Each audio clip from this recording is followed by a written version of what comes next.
One of the most controversial interviews to ever air. It was laden with mind-blowing admissions and revelations that shocked the world.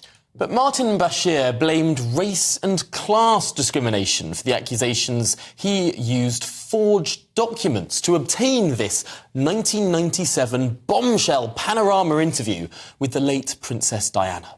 Yes, this revelation has emerged after the BBC was forced by a court to make public over 3,000 emails relating to that interview. The BBC had previously forked out over £150,000 for lawyers to keep the dossier of private emails firmly under wraps. Well, this doesn't cover anyone in a lot of glory, does it? No. Joining us now to discuss this is royal commentator Jennie Bond, who, of course, was the BBC's royal correspondent for 14 years. Jennie, so good to see you this afternoon. I'm trying to get my head around this story. Martin Bashir clearly did something very, very wrong and then tried to cover it up by throwing allegations of racism around. But also the BBC kept him employed for many, many, many years. It doesn't seem like anyone is in the right here. No, it's complex, and I don't know the answer to those. Look, I left the BBC 20 years ago, but I was at the BBC and I was the BBC's royal correspondent when Martin got this scoop, and scoop undoubtedly it was. But we now know it was obtained by illicit means, by forged documents. And now we learn from the emails today that he feels that he was the victim of some prejudice, some discrimination.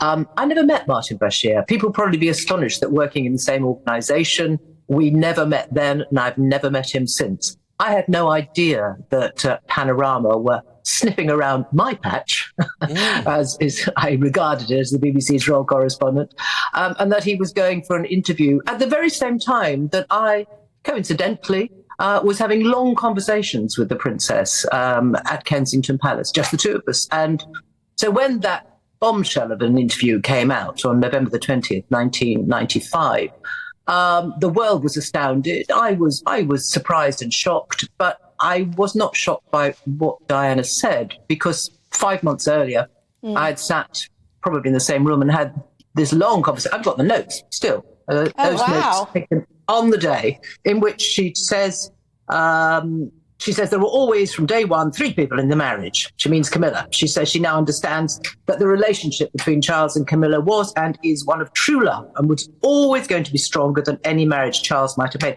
So she told me all this sort of stuff there. But she didn't want to say it on camera. Of course, I asked her. But Martin found ways and means of persuading her. Very interesting indeed to get your insight on that. Jennie, he seems to have claimed that if he were white, there wouldn't have been such an uproar, such a scandal around the way he managed to get this interview. Do you imagine there's any truth to that?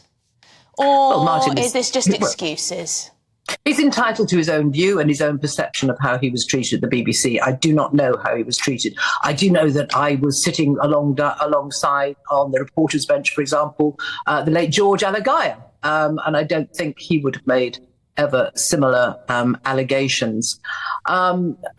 Martin, as I say, is someone I don't know, but I am ashamed that he worked for the BBC and wasn't true and honest in the way that I honestly, truly believe most, 99.9% of the journalists at the BBC are. I certainly always sought to maintain my integrity. And even as I say, Diana told me all these things. She asked me to keep it confidential between the two of us. So I did. And that's the way you behave.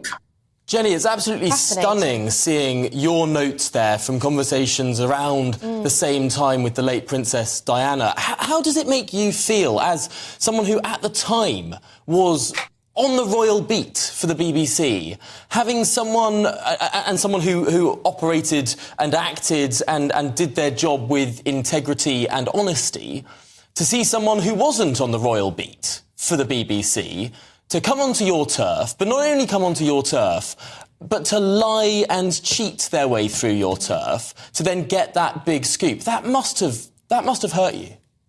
Yeah, I was very annoyed. I could say something a bit stronger than that, but I was very annoyed. But all these years on, now we know that Martin used this forgery to persuade Diana.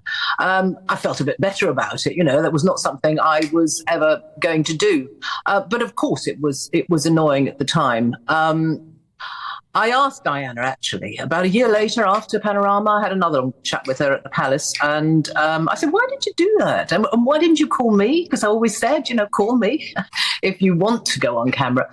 And she told me she felt that there was a gagging order pending because the divorce was around the corner, and she felt there was going to be a gagging order, and now was her chance to speak up. And she was also very nervous about being bugged around the house. And probably her car and wherever she was. And I think those were the seeds of doubt that Martin had implanted in her, and one reason why she agreed to go ahead with it. And the BBC tried to block these documents from becoming available. They've been redacted, quite a bit of them, according to reports. What does this say about the culture at the BBC? The accusation of cover-up, something going wrong there? Well, something clearly has gone very wrong. As I say, I haven't worked with the BBC for years and years. I've no idea why they've redacted, but this is common practice, isn't it, when people are forced by a court of law to issue documents they don't particularly want to issue. I don't know, maybe there are private personal details about other members of staff or indeed about Martin that shouldn't be in the public domain. I don't know. I wish that it was all just clear above board. We could see everything that was said one to another, but that's not how the world works, unfortunately. Well, Jennie Bond, it's been an absolute pleasure to speak to you. And again, so amazing to see those notes from that time. Thank you so much for joining us here.